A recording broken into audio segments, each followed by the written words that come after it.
पंडित धीरेन्द्र कृष्ण शास्त्री की। और दरअसल धीरेन्द्र कृष्ण शास्त्री बिहार के आए, राजनीतिक भूचाल आ गया। 5 दिन के कथा वाचन में उन्होंने हिंदू राष्ट्र के लिए जो आवाज बुलंद की, उसकी गूंज राजनीतिक गलियारे तक सुनाई दे रही है। और अब बाबा ने बिहार को लेकर बहुत बड़ी बात कह दी है कि यदि भारत हिंदू राष्ट्र बनेगा तो पहला हिंदू राज्य बिहार ही होगा।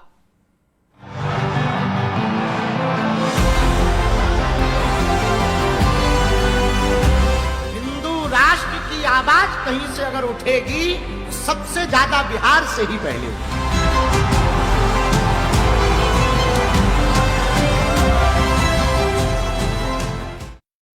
और हम आपको सबसे पहले पंडित धीरेन्द्र कृष्ण शास्त्री का वो बयान सुनाते हैं जिसने बिहार में खलबली मचाकर रख दी है।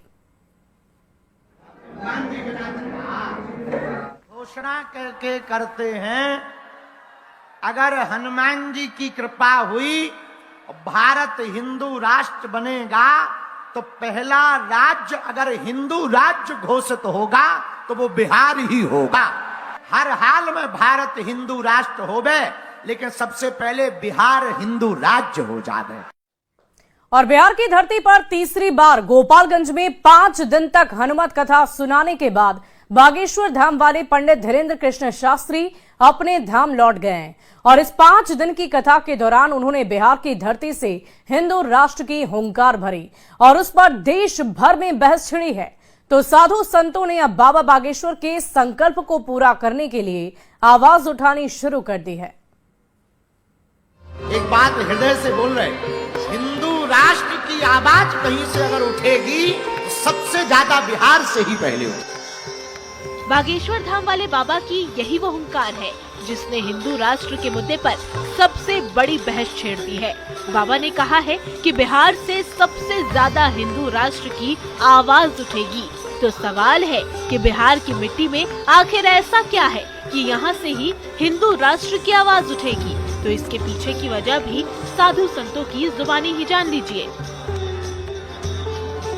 ये हिंदू राष्ट्र बिहार से इसलिए क्योंकि ये भारत का हृदय है और यहाँ से बहुत सारे संत, अमलात्मा, सिद्धात्मा, यति, मुनि, साधक इसी धरती से हुए। यहाँ मामा जी, यहाँ आपके कितने सिद्ध साधक महात्मा हुए। पूज्य शंकराचार्य जी ने यहीं से अपनी वो जनमानस यात्रा प्रारंभ करी। ये धरती पवित्र है, ये पावन है। तो हिंदू राष्ट्र का पताका लहराने के लिए बिहार से पवित्र धरती कोई और नहीं हो सकती। निर्वाणी अखाड़ा के अध्यक्ष मुरलीदास जी महाराज का भी कुछ ऐसा ही मानना है। बिहार से सत्य सनातन धर्म का झंडा उठेगा और वही सत्य सनातन धर्म का राष्ट्र हिंदू राष्ट्र बन के रहेगा। आज नहीं तो कल बिल्कुल बनेगा और योगी मोदी के समय में हिंदू राष्ट्र बन करके रहेगा। 5 दिन तक गोपालगंज के जिस राम जानकी मठ में पंडित धीरेन्द्र कृष्ण शास्त्री ने कथा वाचन किया, उस मठ के आचार्य का भी मानना है कि बाबा ने बिहार से हिंदू राष्ट्र की शीला रख दी है और अब बिहार उस पथ पर आगे बढ़ चला है और पूरे देश में सनातन की संस्कृति जग चुकी है। बिहार से विशेष संदेश देते हुए हिंदू राष्ट्र को की परिकल्पना को स्थापित करते हुए पुनः वो अगले पड़ाव की तरफ आगे बढ़ेंगे। और सनातन की संस्कृति अब जग चुका है और ये जो प्रखर जो राम नाम का झंडा, सनातन झंडा, हिंदू का झंडा जो बुलंद हो रहा है, ये स्वर्णिम युग चल रहा है भारत का। अब वो सब बीत गया। याद रखेगा, हम हिंदू है, हिंदू राष्ट्र मेरा है। बिहार से जुड़ाव और लाखों श्रद्धालुओं के प्यार की गठरी बांधकर बाबा बागेश्वर 10 मार्च को बिहार से विदा हो गए। लेकिन उन्होंने अपने संकल्प से जो बहस छेड़ी है वो फिलहाल इतनी जल्दी थमने वाली नहीं है। मेरे प्रियजनों, बिहार हमारा है, हम जब तक जिएंगे तब तक आएंगे। गोविंद कुमार, न्यूज़ 18, गोपालगंज।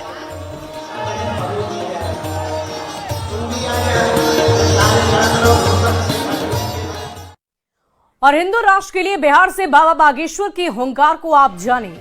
पंडित धीरेन्द्र शास्त्री ने बिहार में 5 दिनों तक कथा वाचन किया और 5 दिन एक ही मुद्दा रहा, हिंदू राष्ट्र। बाबा बोले, मैं हिंदुओं को जगाने के लिए आया हूं।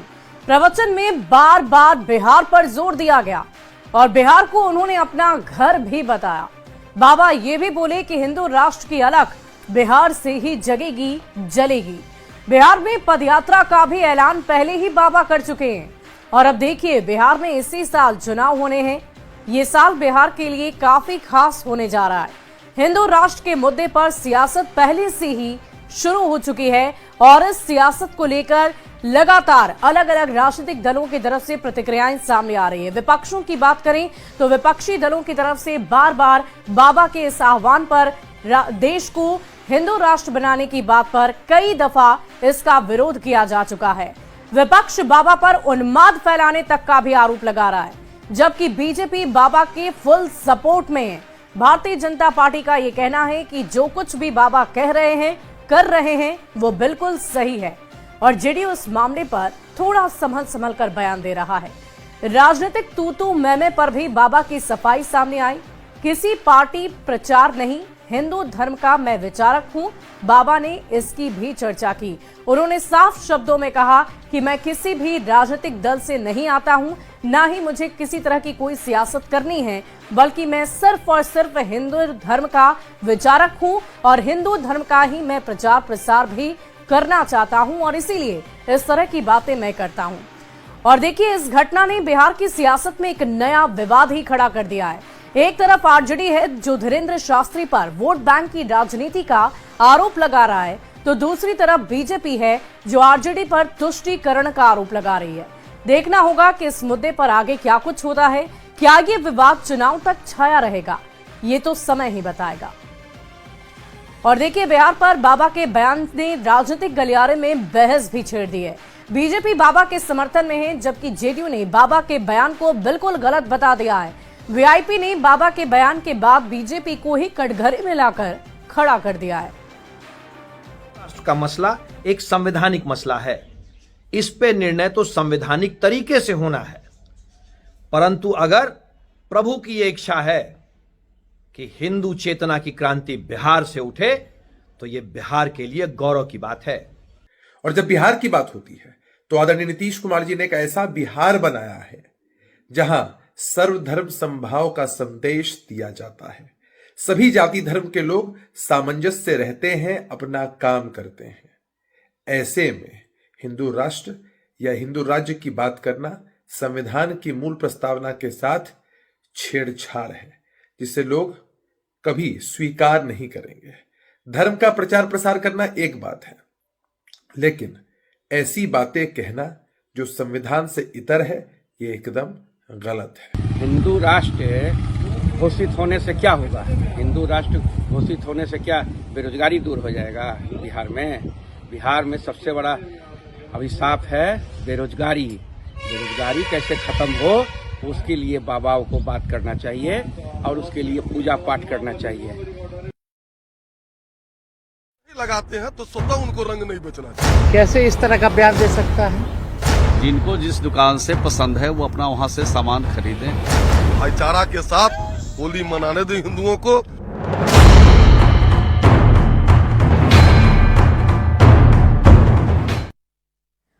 और होली के दिन जुम्मे की नमाज पर चला रहा सियासी विवाद यूपी से अब बिहार तक पहुंच गया है। बीजेपी विधायक हरिभूषण ठाकुर बचौल ने यह बयान दिया है कि रंग से अगर आपत्ति है तो मुसलमान गुलाल ना बेचें, मुसलमान एक दिन घर से ना निकलें, बड़ा दिल दिखाएं। बचौल ने यह कहकर बिहार के राजनीतिक माहौल को गरमा दिया है। चुनावी साल में होली पर हिंदू मुस्लिम शुरू हो गया है।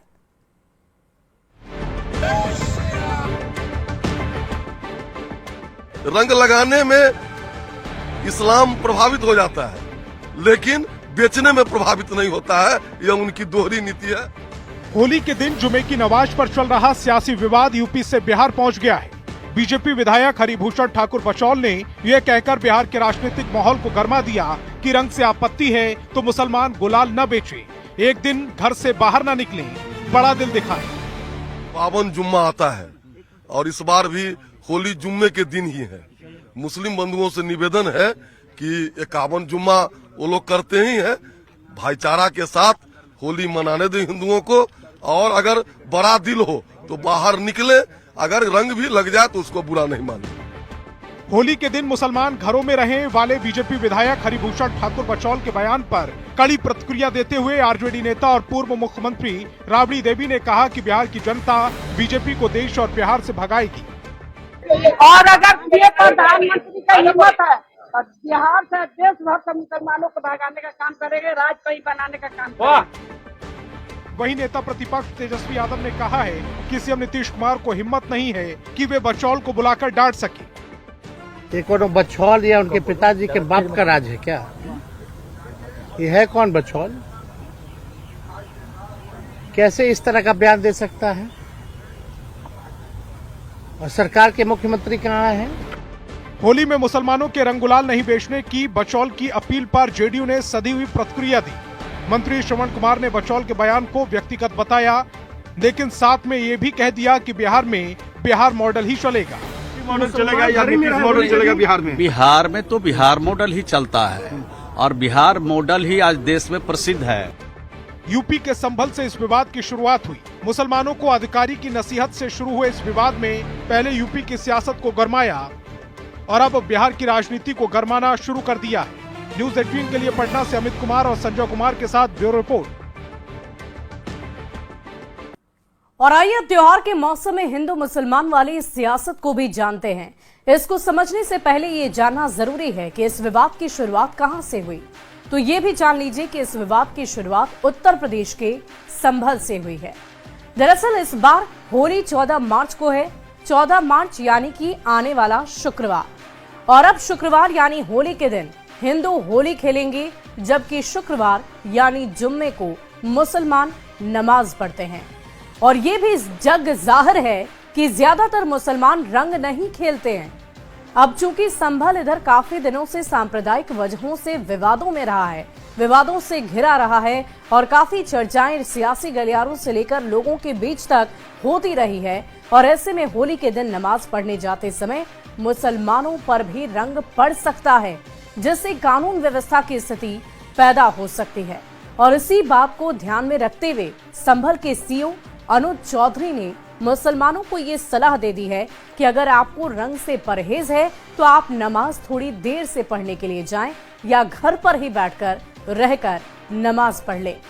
संभल सीओ के इस बयान के बाद उत्तर प्रदेश में भी सियासत काफी गर्म हो गई है। विपक्ष के नेताओं ने अधिकारी के साथ साथ सरकार पर भी निशाना साधा है। और अभी उत्तर प्रदेश में ये विवाद चल ही रहा था कि बिहार में बीजेपी के विधायक हरिभूषण ठाकुर बचौल इस विवाद में कूद पड़े। हरिभूषण ठाकुर बचौल ने ये कह दिया कि मुसलमानों को रंग से अगर परहेज है तो फिर गुलाल क्यों बेचते हैं। बचौल ने संभल के सीओ की तरह ही कहा कि जुम्मा साल में 52 बार आता है और होली साल में मात्र एक बार आती है। मुसलमान बड़ा दिल दिखाएं और रंग से परहेज है तो घर से आप बाहर ना निकलें। बचौल के इस बयान पर बिहार में भी सियासत काफी तेज हो गई है। तेजस्वी यादव ने बचौल के इसी बयान पर काफी कड़ी प्रतिक्रिया दी और कहा कि बचौल कौन होते हैं ऐसे बयान देने वाले। वैसे बीजेपी के नेता बार बार आरजेडी पर मुस्लिम तुष्टीकरण का आरोप लगाते हैं और तेजस्वी के बयान पर बीजेपी नेताओं ने ये फिर से कह दिया कि तेजस्वी को अपने वोट की चिंता है। अब मतलब ये है कि संभल में कानून व्यवस्था पर शुरू हुई बात अब पूरी तरह से राजनीतिक रंग ले चुकी है। कोई एक पक्ष नहीं बल्कि दोनों ही पक्ष, सत्ता पक्ष और विपक्ष, इस पूरे